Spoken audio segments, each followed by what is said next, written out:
Bersyukur pada hari ini Jumat kita bisa bertemu dalam acara dialog khusus. Hari ini khusus hadir Ustadz Nawawi, Kepala Kemenak Kota Batu, Ustadz Syarif Hidayatullah, Ketua Majelis Tarjih Pimpinan Daerah Muhammadiyah Kota Batu, dan saya sendiri Nurbani Yusuf, mewakili dari Majelis Ulama Indonesia. Pemirsa TV yang berbahagia, tidak ada yang urgent, tidak ada yang emergensi. Kita hanya berdialog biasa, ngobrol tentang kehidupan keberagaman kita. Salah satu adalah yang urgent hari ini adalah tentang kabar meruaknya virus corona. Wah, ini dahsyat banget ini. Berbagai macam berita, berbagai macam spekulasi menerpa kita, mulai dari yang bersifat sangat politik, bersifat sangat, tiba-tiba semua orang jadi politisi, Ustaz.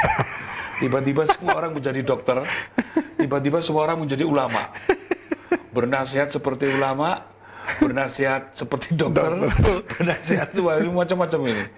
Bahkan fatwa-fatwa ulama tidak digubris, fatwa MUI diketawakan, fatwa Muhammadiyah tidak ditaati, fatwa NU gimana ini? Semua orang kalau seperti ini kan ada sesuatu yang harus kita benahi bersama. Ini bukan persoalan MUI, bukan persoalan Depak, bukan persoalan Muhammadiyah, NU, tapi ini persoalan kita bersama. Jadi mari kita sikapi secara arif, secara bijak. Perbedaan itu biasa, yang penting kita jaga kerukunan, saling menghormati. Nah, ini kita masuk ke yang pertama, Ustadz Nawawi. Apa ya sebetulnya yang terjadi menurut Ustadz kondisi real seperti ini? Keberagaman kita lah, maksud kita, secara umum dulu. Baik.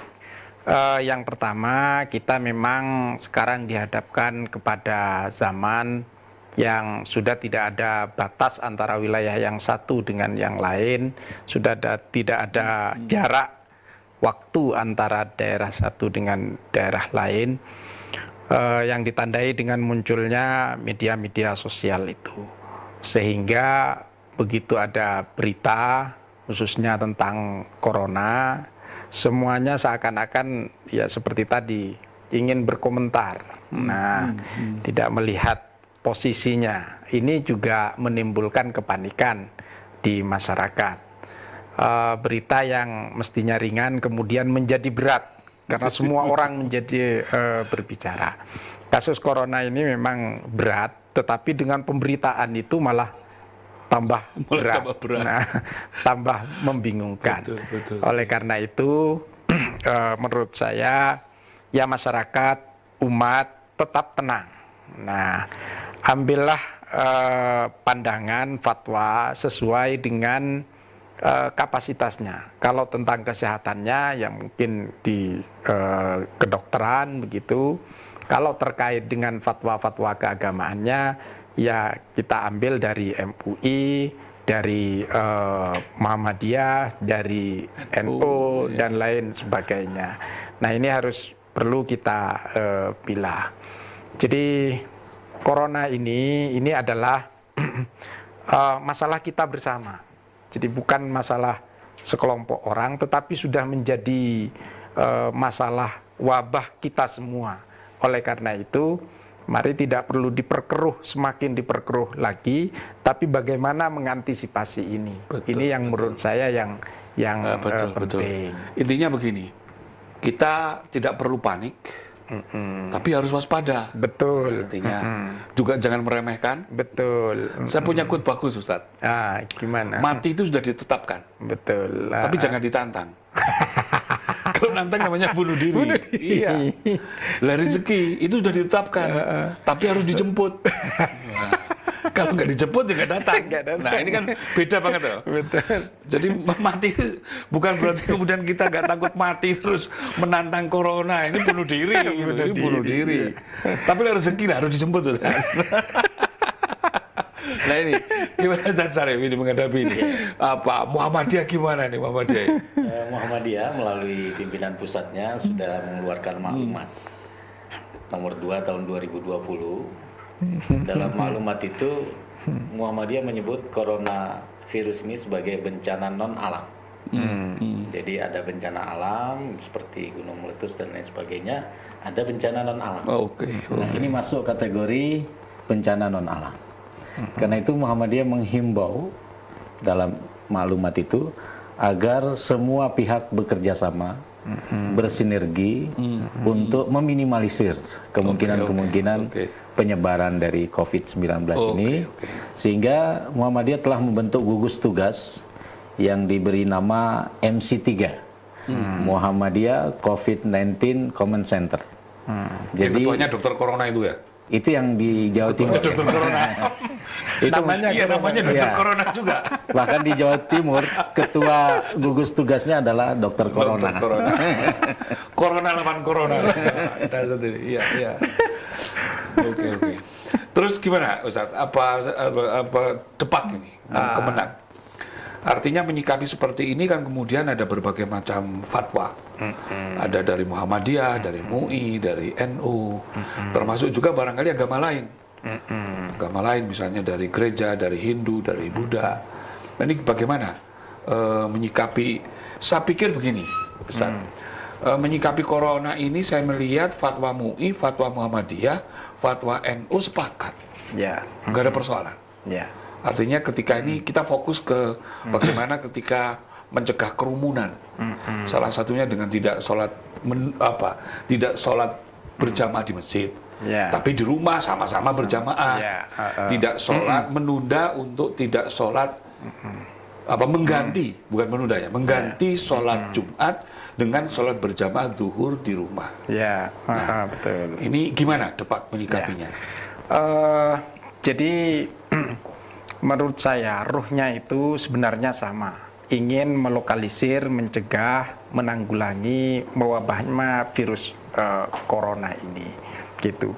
Maka karena ruhnya itu, maka tentu kita harus sejalan, gitu. Kemudian soal fatwa misalnya, tentu masing-masing keagamaan punya fatwa sendiri yang itu sudah ada dasarnya. Nah, tetapi pada intinya ruh itu semuanya ingin ingin ya menanggulangi wabah itu. Nah, di Kemenak kita sudah menghimbau kepada tempat-tempat ibadah dengan berdasarkan instruksi dari Pak Menteri, kemudian juga dari Pak Kakanwil, Kementerian Agama Provinsi Jawa Timur, dan mempertimbangkan fatwa-fatwa MUI, kita menghimbau yang pertama bahwa semua instansi yang berada di bawah Kementerian Agama, apakah itu madrasah, KUA, kemudian juga termasuk juga pejabat-pejabatnya, orang-orangnya, TPQ, Diniyah, itu semuanya kita menghimbau ikut memberikan edukasi kepada masyarakat tentang COVID-19 ini. Nah, apa itu yang harus dilakukan? Menenangkan masyarakat sambil lalu berikhtiar. Jangan lupa berdoa juga, tingkatkan ibadah kita, gitu, sehingga masyarakat tidak panik dengan keadaan ini. Kemudian yang kedua, tentu kita menyampaikan juga untuk sesering mungkin melakukan peningkatan kebersihan. Itu baik di tempat-tempat ibadah, masjid, mushola, tidak hanya di umat Islam, tetapi juga umat non-Muslim seperti di pura, di gereja, kemudian di vihara juga ditingkatkan kebersihannya. Perlu penyemprotan disinfektan, lakukan. Tidak ada sekarang misalnya yang jual bisa bikin sendiri. Sekarang sudah dengan musibah ini ya salah satunya orang menjadi kreatif. Iya, hikmahnya gitu. Itu salah satunya. Bisa sendiri di masjid-masjid misalnya. Betul. Kalau bisa melipat karpetnya. Karpet. Kalau tidak bisa mengarahkan jamaah yang masih mau berjamaah membawa sajadah Dari masing-masing rumah. Betul. gitu. Nah, itu beberapa hal yang kita arahkan pada mereka. Terima kasih, Ustaz. Ya. Pemirsa, ini dialog yang langsung hot. Segmen pertama tanpa basa-basi kita, langsung to the point, langsung hot. Jadi pemirsa, ini dialog kita pertama di sesi pertama. Kita jeda sebentar.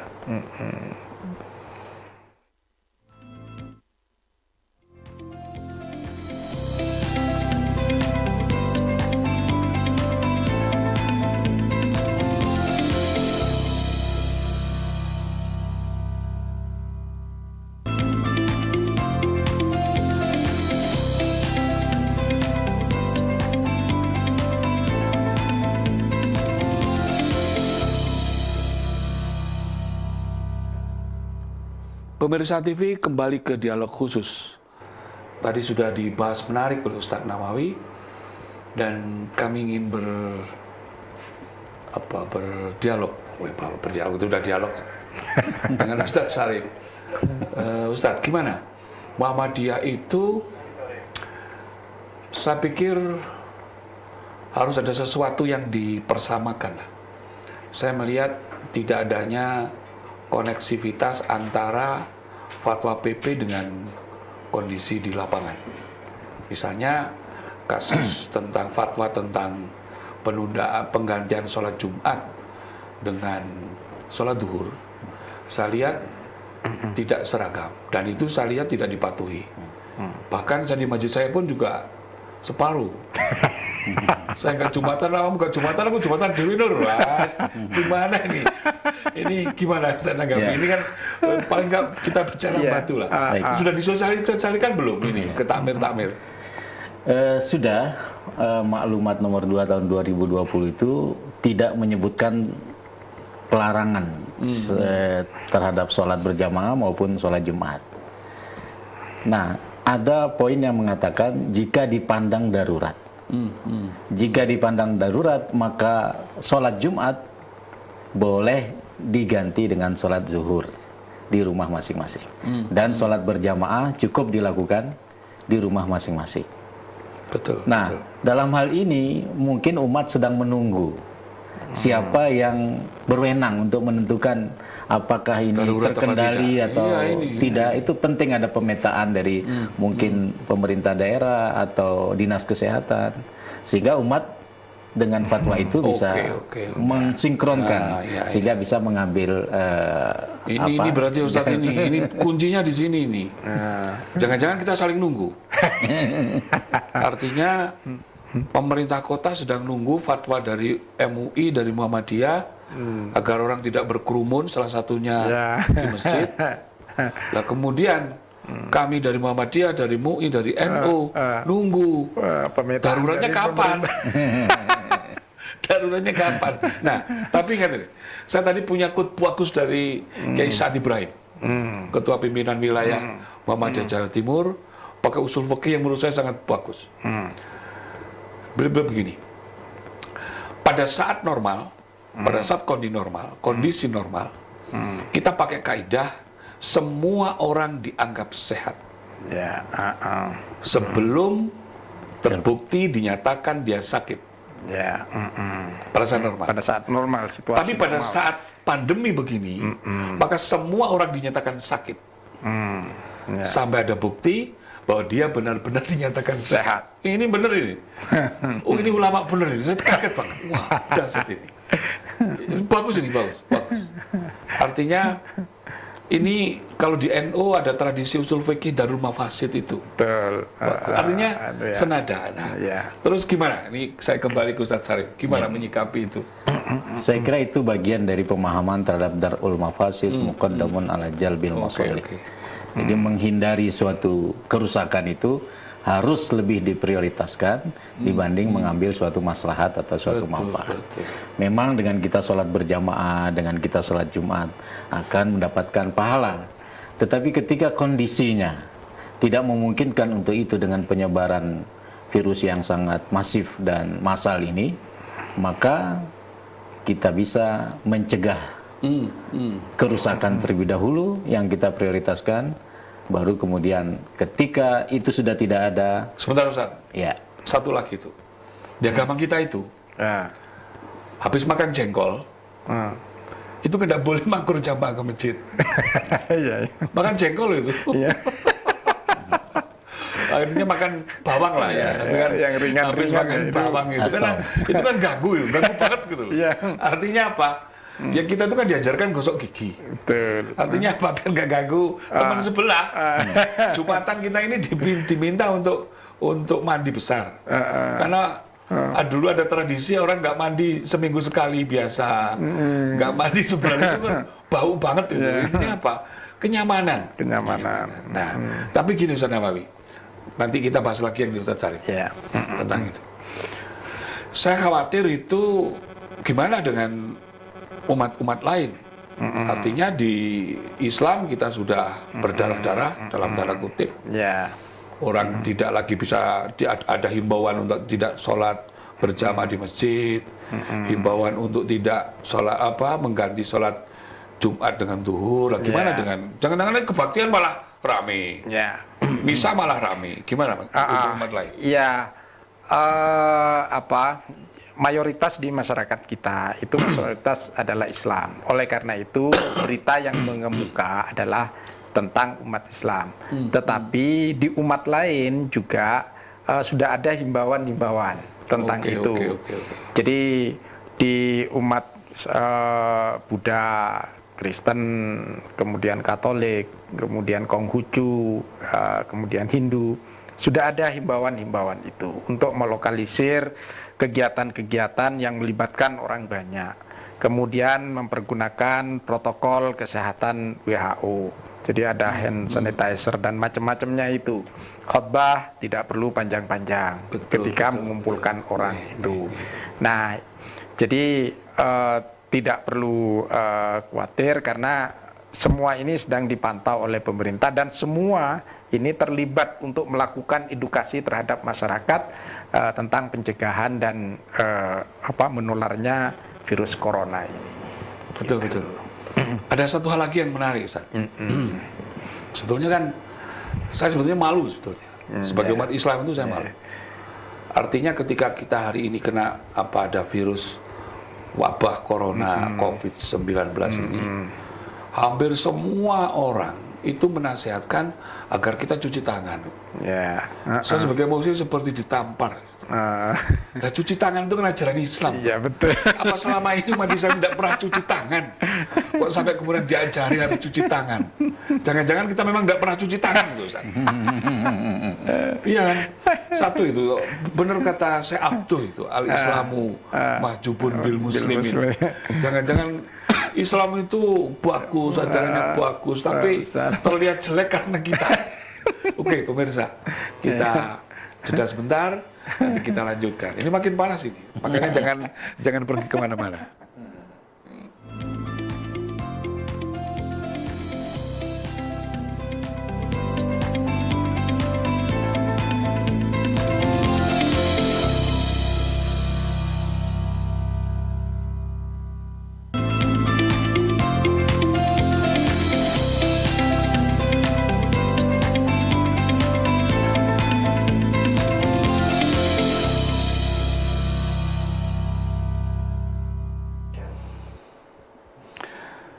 Pemirsa TV yang berbahagia, masih di dialog khusus. Saya kembali ke Ustadz Syarif. Ada satu hal Ustadz Syarif. Barangkali apa tidak mungkin misalnya ini fatwa-fatwa itu saya lihat kan sangat normatif itu. Saya jujur menyebutnya bukan sebagai MUI lah sekarang. Ketika saya nyebut ini, saya sebagai kritikus agama, saya bilang itu fatwa banjir. Nggak jelas. Artinya ukuran darurat itu gimana itu ukuran darurat? Apa nunggu semua orang mati baru darurat? Apa nunggu terjangkit 1.000 orang baru darurat? Nah, kalau memang pencegahan lebih baik, kenapa nggak dicegah saja? Ini bukan persoalan kita takut tidak, tapi Ya harus ambil preventifnya. Gitu. Betul, Ini betul. mumpung masih kecil gitu. Mumpung masih kecil itu dilokalisir selesai. Tapi kalau sudah satu kota kena, habis sudah. Betul, betul. Fatwa apapun sudah enggak. Darurat apa? Mati semua kok. Gimana? Apa setelah saat itu jangan Jumatan, nggak usah ada fatwa, nggak usah Jumatan. Orang sudah tidak Jumatan sendiri. Apa nunggu seperti itu, Ustaz? Gimana? Baik, memang banyak hal yang harus dipertimbangkan untuk katakanlah istilah sekarang melakukan lockdown atau karantina atau apapun itu. Karena itulah maklumat maupun fatwa yang dikeluarkan itu juga sangat cepat sehingga tidak mampu menghimpun para ahli untuk duduk bersama kemudian menentukan sudah darurat atau belum. Nah, itulah yang kemudian perlu ditindaklanjuti. Fatwa itu bersifat segera untuk memberikan edukasi sekaligus peringatan kepada umat supaya berhati-hati. Kalau seandainya langsung ditentukan ini sudah darurat, ini sudah tidak darurat, maka bisa jadi ulama langsung dikritik juga. Iya. Dengan Wong fatwa penentuan baca jadi seperti kritik. itu. Nah, jadi memang fatwa itu tidak mengikat, Iya, sehingga benar. banyak umat yang tidak Iya. terlalu peduli dengan fatwa-fatwa tersebut. Benar. Karena Ini itu harus ada semacam moral sebagai muslim Iya. bahwa mereka adalah ulama, mereka telah membaca berbagai kitab, mereka telah mempertimbangkan dengan pertimbangan. Bisa jadi ada yang sholat istikharah, bisa jadi ada yang sholat malam kemudian membaca sebuah buku kemudian Oke. menampilkan fatwa seperti itu. Satu hal lah, pemirsa TV yang dirahmati Allah. Satu quote dari saya, percayalah sama ulama. Ya, Itu satu. Insya Allah ketika ulama berfatwa itu tidak ngawur. betul, betul. Tidak ngawur. Pertama mesti berdasarkan ilmu, Ya. berdasarkan banyak pertimbangan, dan kemudian diikuti dengan sholat istikharah. Insya Allah. Ya. Itu. Karena itu jangan gampang komentar dulu lah. belum sudah dikomentari. Ada seakan-akan ketakutan kehilangan pahala. Gimana? Ya, betul. Oh, kemarin itu loh, nggak sholat juga tidak apa-apa. Kok sekarang tiba-tiba ada fatwa begini terus? Dia orang yang paling bersedih. Saya tuh lihat di komen banyak itu. Oh, biasanya ki ora Jumatan, Ustaz. Jumatan telat ki ora apa-apa. Tahu-tahu ada fatwa di ganti sholat zuhur, dia paling berteriak. Mungkin muncul berteriak. keinginan taubatnya. Gimana tuh? Oh, saya ini di depan rumah saya itu ada masjid. Saya adalah orang yang paling sering masbuk. Meskipun dekat masjid. Kok tiba-tiba sholat jamaah di masjid diganti di rumah, terus saya tiba-tiba paling marah. Ngapain harus sholat di masjid? Oh, biasanya ya telat terus. Nah, ini gimana, Ustaz? Gimana menyikapi itu? Iya. Ustaz Sarif lagi. Iya. Ya, Ini memang fenomena keberagaman kita, Ustaz. ya. Percaya enggak kalau sholat subuh itu biasanya cuma hanya 7 orang? Ya ada beberapa. Iya. Beberapa masjid ada. Banyak lah, bahkan beberapa lah, kita jujur aja. Sholat subuh 7 orang yang diimami, dia yang komat, dia yang muazin, dia yang makmum, dia yang imam, banyak. Kok terus tiba-tiba kita jadi sok paling... Oh, nggak usah. Saya tidak punya Baik. kemenangan bahas itu. Yang paling umum adalah Islam itu rahmatan lil alamin. Oke. Bahwa pintu-pintu rahmat Allah itu tidak semata-mata di tempat-tempat ibadah. Ya, Misalnya ya. di masjid, misalnya dengan melakukan ritual mahdhah. Tetapi ada hal-hal lain yang juga merupakan pintu rahmat Allah. Kita menghindari orang terhindar dari penyakit, itu juga perintah syariat. Ini yang mungkin belum sampai dilihat oleh kebanyakan umat kita. Sehingga ketika sholat Jumat ditutup karena ada peristiwa itu, seakan-akan tendensiusnya adalah bahwa wah ini menyerang umat Islam dan seterusnya. Iya. Itu yang harus dipahamkanlah kepada Betul, umat betul. bahwa dalam kondisi tertentu sholat Jumat pun boleh tidak dilakukan. Melihat kaidah tadi Darul Mafasid. Oh, jangankan ada penyakit. Iya. Oh, kita safar itu loh, kita Iya. disuruh sholat duhur dan nggak marah dan nggak apa-apa, dan saya malah seneng gitu loh kan. Dikasih rukshoh itu malah seneng. Itu kan seneng yang rukshoh gitu. Tapi gimana Tuan Nawawi? Ini fenomena keberagaman kita itu. Kemarin saya lihat gini, ada Profesor Chandra itu kemarin kirim apa bagus gitu, dan itu sama dengan teman saya yang di Banten kirim itu. ketika sholat itu harus menjaga jarak, maka perintah imam untuk merapatkan sholat sufu vakum itu nggak berlaku. Akhirnya dia berjarak 2 meter.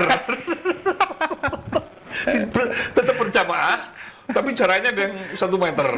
Gimana ini? Artinya gini, apa? Ini kan keberagaman kita itu tekstual banget, gitu. Tekstual banget. Perintahnya nggak situasional gitu loh. Ini gimana ini kita? Ya. Jadi di negara kita ini sedang terjadi tekstualisasi ajaran-ajaran agama itu. Jadi orang itu akan dianggap lebih takwa kalau dia menampilkan atribut begitu dan seterusnya itu. Padahal ketakwaan itu tidak hanya ditentukan oleh itu. Itu salah satunya, tetapi juga harus ada implementasi terhadap perbuatan gitu. Kasus corona misalnya, tentu ada core yang harus kita tuju bersama. Bagaimana mencegah itu. Jadi sholat Jumat aja ketika dalam keadaan situasi hujan, angin dan macam-macamnya, begitu boleh di rumah. Bukan berarti orang itu lebih takut kepada hujan, bukan, daripada Allah. Nah, sama dengan ini. Kita tidak sholat Jumat misalnya di masjid mengganti di rumah. Itu karena kita ingin melokalisir. Jadi jangan sampai misalnya si A terpapar corona, karena kadang-kadang yang terpapar corona itu orangnya sehat karena bergantung dari kekebalan tubuhnya. Kita tidak tahu. Ketika kumpul dengan orang, maka kemudian menular ke orang lain. Nah, orang lain itu kekebalan tubuhnya tidak bagus misalnya, maka akan menjadi tertular. Kemudian mereka yang tertular pulang ke rumah, kumpul sama anak sama istri, tertular lagi. Betul. Anak sama istri dan macam-macamnya kumpul dengan tetangga, tertular lagi. Nah, inilah yang maksud saya, beragama itu jangan kemudian hanya menampakkan sisi ketaatan yang buta. Maka perlu juga ruh substansi dari keagamaan kita itu perlu difahami. Betul. Gitu. Oke. Dulu itu ada zaman Rasulullah. Ada seorang musafir. Betul. Kemudian dia hendak sholat. Dia bawa unta. Betul. Kemudian langsung sholat. Betul. Untanya dibiarkan tidak diikat. Nabi berkata, kenapa untamu tidak kamu ikat? Wah, dengan bangga dia jawab, saya tawakal kepada Allah. Apa kata Nabi? Ikat dulu untamu, baru tawakal. Oke lah, itu kan zaman onta. Sekarang zaman sepeda motor. Mungkin dicoba saja tawakal. Kunci sepeda motor itu ditaruh saja di tempatnya. Sholat Jumatan. Kemudian ada takbir mengingatkan. Kenapa kuncinya tidak dibawa? Saya tawakal kepada Allah. Kira-kira apa yang terjadi? Ya hilang. Yang dikunci ganda aja hilang. Oke pemirsa, ini dialog semakin menarik. Kita jeda sebentar, kita ikuti berikutnya.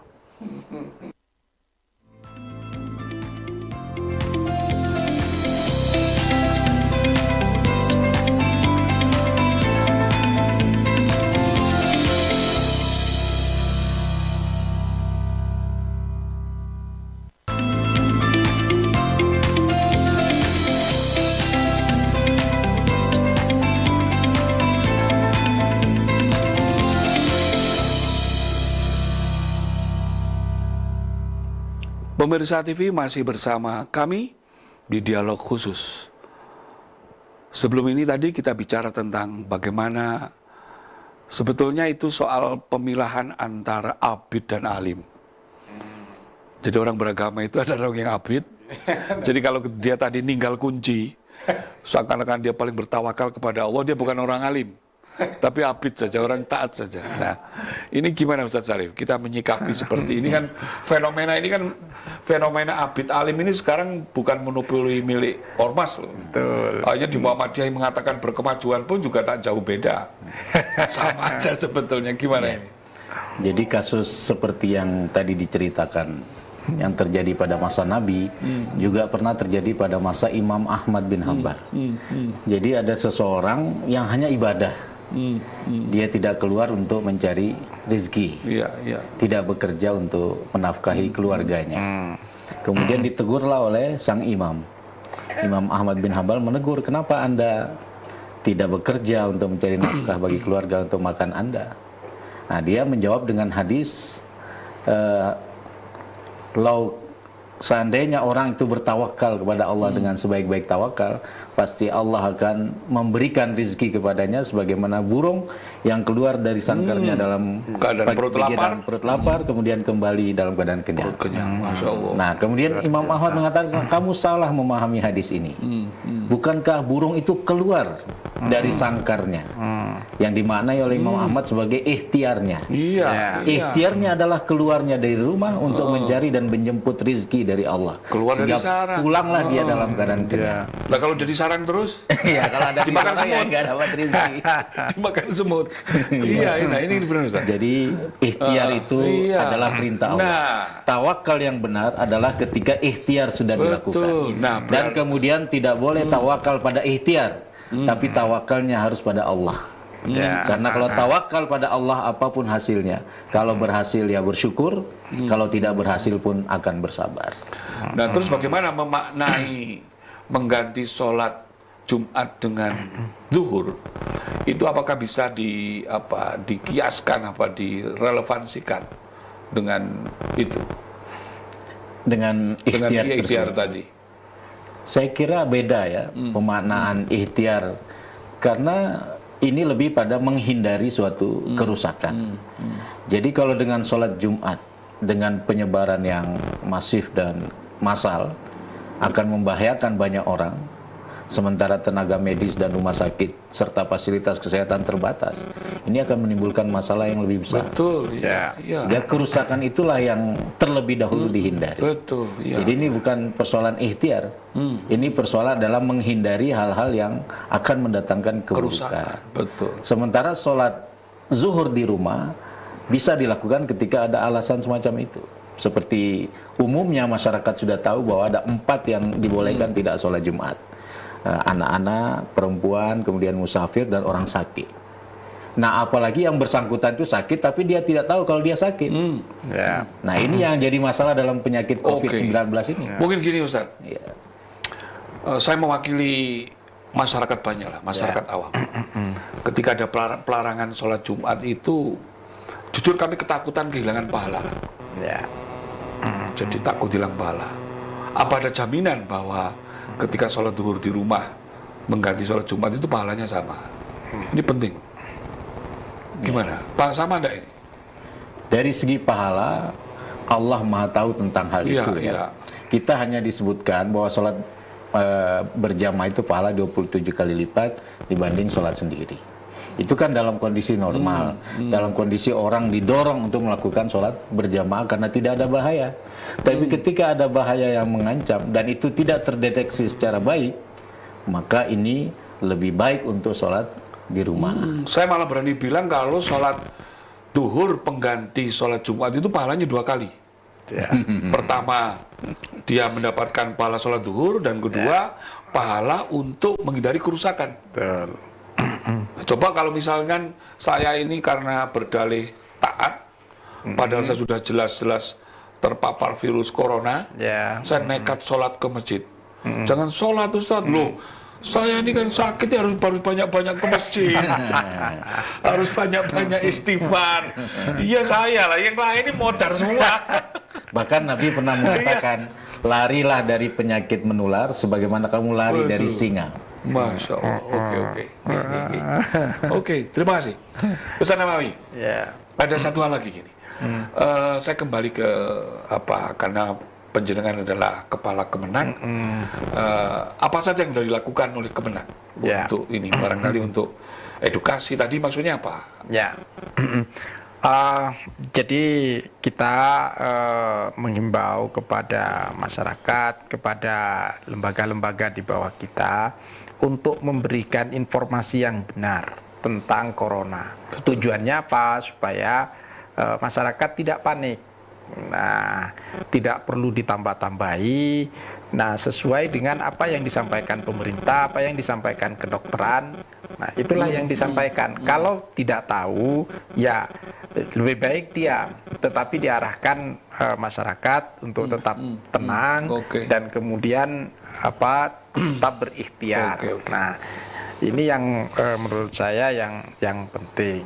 Kemudian dalam rangka pencegahan itu juga kita sudah sinergi dengan pemerintah kota, sudah membelajarkan anak di rumah. Nah, belajar anak di rumah itu tidak berarti anak leha-leha, enggak, tetapi itu dipantau terus oleh guru. Bahkan kita sekarang sudah pakai IT, jadi guru menjelaskan ya di rumahnya sendiri, tapi anak sambil buka laptop begitu itu mendengarkan, dan anak di absen di situ di laptop itu kelihatan anak yang tidak ikut dan ikut itu. Nah, kemudian juga di lingkungan pegawai kita juga kita arahkan untuk melokalisir kerumunan orang itu. Nah, itu kita dalam rangka ya pencegahan itu. Kita tidak tahu orang itu potensi tertular atau tidak, begitu. Kita tidak tahu karena orang sehat belum tentu tidak berpotensi untuk tertular. Sehingga kita lokalisir seperti itu. Gitu. Dan ketika kita waspada ini jangan dimaknai suudon. Betul. Nanti dimaknai suudon. Saya di suudon ini terpapar virus corona. Oh, ini kebubar semua ini nanti. Nanti kita itu sekarang ini apa? Kalau corona Bang Batu kemaruk, Ustaz. Kemaruk itu suka suka menggunakan istilah-istilah yang tidak benar, cocok-cocokan gitu. Biar kelihatan wah gitu. Nah, termasuk itu suudon. Gimana ini orang mau beribadah di masjid kok tidak boleh? Ini ada skenario mau menyepikan masjid tuh, melarang orang berjamaah. Ngapain kok jauh banget? Jauh banget. Nah, ini gimana Ustaz nanggapi itu? Ya. Sorry. Itu dalam beberapa tulisan sudah menjelaskan ya. Memang kesan sepintasnya kita tidak takut corona, kita takut dengan Allah. Terkesan ini sangat luar biasa. Biar kelihatan wah. Padahal Nabi tadi saya kutip hadisnya, larilah dari penyakit menular sebagaimana engkau lari dari singa. Bagaimana lari dari singa? Luar biasa. Artinya hindari kerusakan. Walaupun dalam kerusakan itu ada simbol-simbol ketaatan seperti sholat Jumat dan lain sebagainya. Betul. Artinya kan kita ini sebetulnya gini. Kita ini kan lari dari ketaatan satu ke ketaatan yang lain. Ini kuncinya. Artinya kita lari dari ketaatan, dari sholat Jumat itu kan ketaatan. Tapi kemudian lari dari ketaatan dalam rangka apa? Menyelamatkan orang itu juga ketaatan. Nah, kita tahu nanti ini gimana modelnya nanti. Betul. Nah, itu pemirsa, saya pikir ini dialog yang sangat bagus. Insya Allah nanti kita lanjutkan di segmen berikutnya.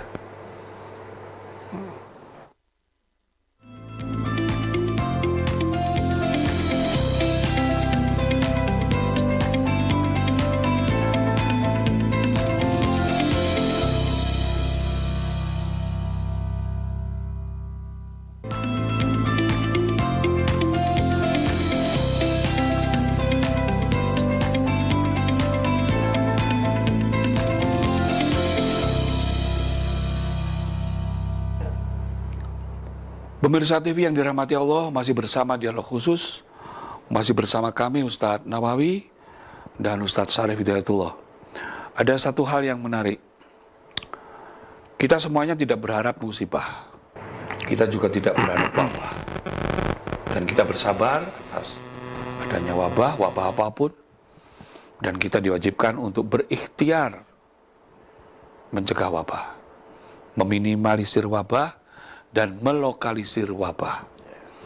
Zaman Rasulullah, ketika orang sudah ada wabah di suatu kota, maka di kota itu tidak boleh keluar pergi, dan yang di luar tidak boleh masuk datang. Ini cara Rasulullah sudah luar biasa. Ini kecerdasan luar. Kalau bukan Rasulullah tidak mungkin bisa begitu, tidak mungkin. Dan itu kemudian dipakai hari ini kan. Wuhan juga melakukan itu. Nah, sementara di Indonesia beda memang. Jadi wabah corona di Wuhan dengan di Indonesia beda. Wuhan itu kan satu kota, gampang melokalisir. Lah di Indonesia ini enggak, berkota-kota, berdesa-desa. Ini kan dasar banget, mau lockdown seluruh. Itu kan juga persoalan gitu. Nah, bagaimana dengan orang yang lapar, yang miskin, dirumahkan, dia tidak bekerja. Nah, ini kan persoalan kompleks banget. Artinya saya tahu perasaan pemerintah ketika mau lockdown itu juga ongkosnya besar. Makanya memang perlu kerjasama, Ustaz. Artinya kita dari ulama juga harus mengerti kondisi seperti itu. Nah, gimana sekarang Ustaz berikan pesan dan himbauan untuk masyarakat Kota Batu? Kalau kita mengutip Al-Quran, Allah berfirman, "Ma asaba min musibatin illa biidznillah." Tidak ada musibah yang terjadi kecuali atas izin Allah. Masya Allah. Bisa jadi itu sebagai ujian bagi hamba-hambanya, bisa juga sebagai azab dalam kondisi tertentu. Nah, karena itulah mari kita lihat ini dalam pandangan yang menyeluruh, tidak dari satu sudut, sehingga kita bisa bekerja sama, bersinergi, kita seluruh bangsa Indonesia dan khususnya kita di Malang Raya. Maka perlu ada secara cermat dan cerdas pemetaan mana wilayah-wilayah yang memang tidak terkendali penyebarannya, mungkin dengan sudah adanya kasus dan lain sebagainya, sehingga ada pengumuman resmi dari pemerintah daerah atau yang diwakili oleh Dinas Kesehatan bersama para ulama yang mendampinginya, sehingga umat dan jamaah ini bisa lebih patuh dengan adanya kebersamaan itu. Betul. Ya. Karena kita harus bersama untuk mencegah ini. Corona ini. Ya. Oke. Ustaz Nawawi, monggo. Ya, sebagaimana yang saya sampaikan bahwa wabah corona ini adalah wabah kita bersama. Tidak hanya dibebankan, tidak bisa kita hanya bebankan kepada pemerintah atau kepada sekelompok orang, tetapi semua elemen masyarakat, pemerintah dan semuanya harus punya komitmen untuk menanggulangi dan melokalisir penyebaran itu. Nah, oleh karena itu setiap ada kegiatan ataupun apa namanya yang bisa menjadi sumber dari meluasnya wabah ini, maka menurut saya ini dihindari. Nah, referensi dari bagaimana Rasulullah melakukan itu sudah ada. Tinggal kita mau melaksanakan atau tidak. Nah, ketika Rasulullah melokalisir orang-orang yang sakit, yang ketika terjadi wabah itu sudah. Kemudian Sayyidina Umar juga pernah melakukan itu gitu. Nah, saya teringat pada apa yang disampaikan oleh Amr bin As ketika Amr bin As ditunjuk menjadi gubernur Syam dan menangani wabah di sana, wabah taun itu. Jadi beliau mengatakan bahwa wabah ini adalah ibarat api. Nah, semakin dia diberi bahan bakar, maka semakin meluas. Betul. Artinya wabah taun itu ketika itu terjadi wabah benjolan begitu, tiap orang virus yang menimbulkan benjolan, dan ketika benjolan itu pecah, maka itu akan menular dan membuat orang meninggal. Nah, yang dilakukan oleh Amr bin As, dia menyampaikan bahwa wabah ini ibarat api, semakin ketemu dengan bahan bakarnya maka akan semakin meluas. Oleh karena itu Amr bin As ketika itu langsung memerintahkan kepada penduduk untuk berpencar. Jadi jangan berkumpul, jadi berpencar ke gunung-gunung. Nah, Dengan berpencar ke gunung-gunung itu, maka antara penduduk yang satu dengan yang lain sudah berjauhan, tidak ada kontak fisik, maka akhirnya wabah itu menjadi hilang. Dan itu salah satu kehebatan Amr bin As ketika melihat wabah seperti itu. Dan ijtihad itu kan luar biasa. Artinya ketika dia memerintahkan umpanya untuk berpencar, berarti kan otomatis tidak sholat berjamaah. Ulamanya aja berpencar.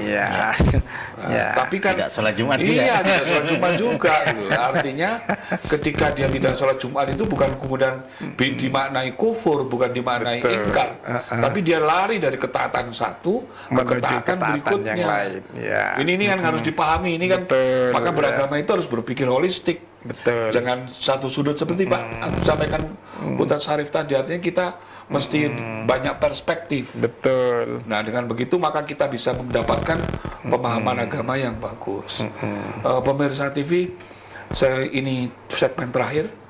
Saya kembali quote saya sampaikan tadi di pertengahan. Saya pikir Darul Mafasid tadi itu menghindari kerusakan. Bahwa ini pernyataan Kiai Sa'ad tadi. Saya ulang, Ketua Pimpinan Wilayah Muhammadiyah Jawa Timur itu bagus sekali. Menurut saya untuk kondisi seperti ini, bahwa ini sebenarnya tesis, hipotesa, bahwa pada saat kita normal, maka semua orang dianggap sehat sampai benar-benar terbukti dia sakit. Tapi pada saat pandemi begini, maka semua orang dianggap sakit sampai benar-benar dibuktikan dia sehat. Itu pemirsa, mari kita akhiri dengan doa agar Kota Batu khususnya, Malang Raya khususnya, dan seluruh Indonesia dilindungi Allah, diampuni seluruh dosa dan dikembalikan dalam situasi yang normal, sehat kembali. Silakan Ustaz, berdoa kita aminkan bersama. Allahumma salli wa sallim wa barik ala nabiyyina Muhammad walhamdulillahi rabbil alamin. Amin. Allahumma asrif anna al-bala. Amin. Allahumma asrif anna al-waba. Amin. Allahumma asrif anna corona. Amin.